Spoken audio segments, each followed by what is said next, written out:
up YouTube? My name is Freeman and I am real. This is my Corsair K70 RGB mechanical keyboard.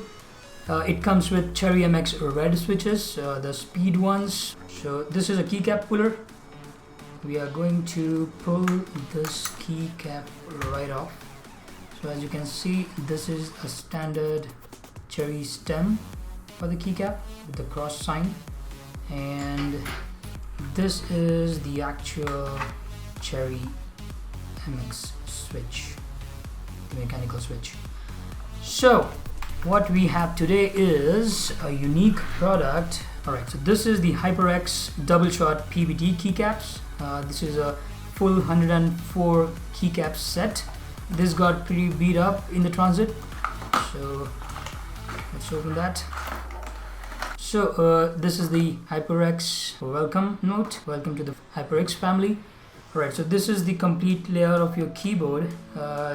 You can use as a guide while putting the keycaps on. So pretty handy.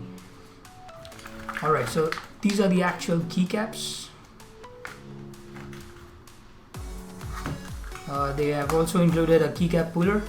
So what's the basic difference between these two keycaps? So this is the default keycap which comes with the keyboard, right? This is a single piece of plastic with laser etched printing on it. And this is the custom keycap. This is a two-piece molded together. The bottom piece is translucent with a milk finish, and the laser etching on it is more durable than the default keycaps. That's what I feel. Alright, so let's get these keycaps on to the actual keyboard and let's see how it looks.